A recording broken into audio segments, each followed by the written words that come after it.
जैसा कि थंबनेल पढ़ के आपको पता चल गया होगा कि आज की वीडियो हम किस टॉपिक पर बनाने वाले हैं और क्या चीज आपको बताने वाले हैं।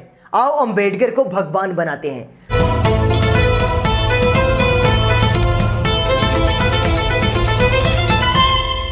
आप सबको पता होगा कि आज हमारे देश में बाबा साहब का भगवाकरण किया जा रहा है और ये भगवाकरण करने के पीछे उन भगवाधारी का हाथ नहीं बल्कि हमारे अपने लोग ही बाबा साहब को भगवाकरण कर रहे हैं। जो लोग बाबा साहब के अनुयायी होने का दावा करते हैं, जो लोग बाबा साहब के विचारों पर चलने की घोषणा करते हैं, ऐसे लोग ही बाबा साहब का भगवाकरण कर रहे हैं। ऐसे लोग ही बाबा साहब के विचारों का अपमान करके बाबा साहब को भगवान बनाने पे तुले हुए हैं। बाबा साहब ने कहा था कि अगर किसी के विचारों को नष्ट करना हो तो उसकी पूजा करना शुरू कर देना चाहिए और बाबा साहब के इस विचार को नष्ट करने के लिए उनके अनुयायी लोग ही बाबा साहब की पूजा करना शुरू कर दिए हैं। अरे शर्म करो थोड़ा भी। जिस इंसान ने पूरी जिंदगी अंधविश्वास पाखंडवाद को नष्ट करने के लिए अपना पूरा जीवन अर्पण कर दिया, उसी इंसान को आज तुम लोग भगवान बनाकर पूजना शुरू कर दिए। याद रखो, गौतम बुद्ध और बाबा साहब ये भगवान नहीं बल्कि इंसान थे और इन्हें इंसान ही रहने दो।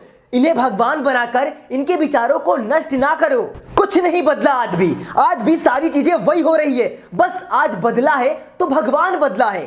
जहां पे पहले उन 33 करोड़ देवी देवताओं की फोटो मूर्तियां हुआ करती थी, आज वहां पर बाबा साहब गौतम बुद्ध की फोटो और मूर्तियां है। विचार तो गायब हो चुके हैं। लोगों के घरों में बाबा साहब की किताबें नहीं होंगी लेकिन उनकी दीवारों पे फोटो होगी जिसके आगे वो लोग माला लगाकर अगरबत्ती दिखा रहे होंगे और खुद को सबसे बड़ा अंबेडकरवादी कहलाते होंगे। तो ऐसे लोग अंबेडकरवादी नहीं बल्कि अंबेडकरवाद के विचारधारा को नष्ट करने वाले लोग हैं। और इस श्रेणी में कोई आम लोग नहीं आते हैं बल्कि हमारे समाज के बड़े बड़े नेता लोग जो खुद को सबसे बड़ा अंबेडकरवादी कहने का अपने ऊपर ठेका ले रखा है ना, ऐसे लोगों को मैंने देखा है बाबा साहब के विचारों को नष्ट करते हुए। बाबा साहब देश में समानता लाना चाहते थे। वो नहीं चाहते थे कि हम किसी के आगे झुके। हमें किसी के विचारों के आगे झुकना चाहिए, ना कि किसी व्यक्ति के आगे। बाबा साहब हमारे और आपकी तरह इंसान थे और उनका कहना था, उनका मानना था कि इंसान को इंसान ही रहने दो, उन्हें भगवान ना बनाओ। अगर आपके दिल में बाबा साहब के प्रति थोड़ी भी श्रद्धा और कुछ भी उनके प्रति भावनाएं हैं तो आप उनके विचारों को अपने जीवन में अमल करो।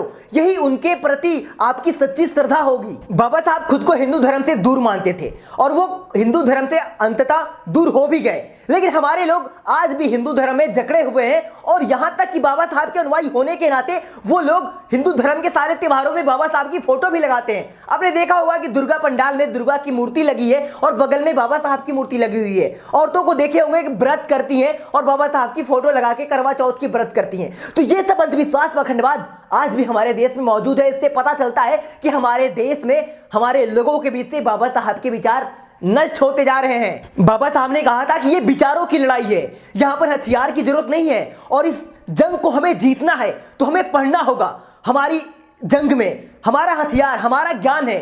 बाबा साहब की उन किताबों को पढ़ना होगा हमें, लेकिन हम लोग पढ़ते बिल्कुल नहीं बल्कि हम लोग बाबा साहब को पूजने में ही उनके प्रति अपनी श्रद्धा सिद्ध करते हैं। हम बाबा साहब को याद कब करते हैं? 14 अप्रैल के दिन। उसके बाद बाबा साहब का हमारे जीवन में कोई अनुदान नहीं है। हम सिर्फ 14 अप्रैल को बाबा साहब की फूल मालाओं से आरती उतार के और अपने आप को अंबेडकरवादी सिद्ध करते हैं। अरे काहे का अंबेडकरवादी, खाक अंबेडकरवादी कुछ नहीं हो। सच कह रहा हूं, बुरा लगे तो माफ करना। हम लोग सिर्फ खुद को अंबेडकरवादी बनते हैं और नौकरी पाने के बाद दहेज में करोड़ों रुपए मांगते हैं। ये कैसा अंबेडकरवाद है? सभी कहते हैं कि हमारे समाज के लोग जातिगत भेदभाव से उत्पीड़ना सह रहे हैं, लेकिन ये कोई क्यों नहीं समझ रहा है कि जातिगत भेदभाव से भी खतरनाक है आर्थिक भेदभाव। और इस आर्थिक भेदभाव की उत्पीड़ना हर जाति में, हर धर्म के, हर वर्ग के लोग झेल रहे हैं। आप अपने में ही देख लीजिए। अगर आप एक अच्छी नौकरी पा गए हैं तो आप कभी भी अपने स्तर से नीचे वाले के साथ अपना संबंध बनाना बिल्कुल पसंद नहीं करेंगे। आपको भी चाहिए कि कोई मोटी रकम देने वाला आपका रिश्तेदार मिले जिसकी बेटी आप शादी करोगे।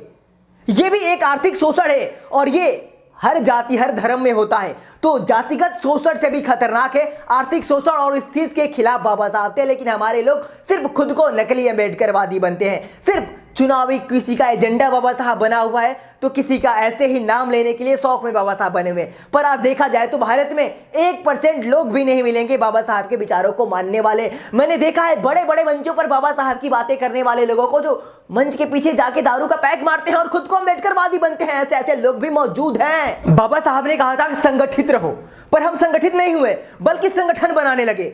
संगठन बनाकर हम छोटे छोटे संगठनों में बट गए। पहले हम जातियों में बटे थे और आज हम संगठनों में बट चुके हैं। आज हमारा ही भाई हमारा दुश्मन बना हुआ है। ये कैसा अम्बेडकरवाद है बताओ ना। अगर बाबा साहब की विचारधारा हम लोगों के बीच होती, हमारे और आपके विचारों में होती, तो कभी हमारी हालत ऐसी नहीं होती। लोग कहते हैं कि हमारा शोषण हो रहा है। ऐसा सोचने वाले लोग बिल्कुल ही गलत है। अगर आपके दिमाग में बाबा साहब का विचार हो और जेब में पैसा हो तो कभी भी आपका शोषण नहीं हो सकता है। तो बस आज के लिए इतना ही काफी है। फिर मिलेंगे अगली वीडियो में। अगर हमारी बातों से आपके दिल को कष्ट पहुंचा हो तो हमें माफ ना कीजिएगा, बल्कि हमारी बातों पर विचार करने की कोशिश कीजिएगा। और अगर आपने धाका टीवी को सब्सक्राइब नहीं किया है तो रेड वाले बटन को दबाकर जरूर सब्सक्राइब कर लीजिएगा, क्योंकि अक्सर हम यहाँ पर ऐसी वीडियो लाया करते हैं।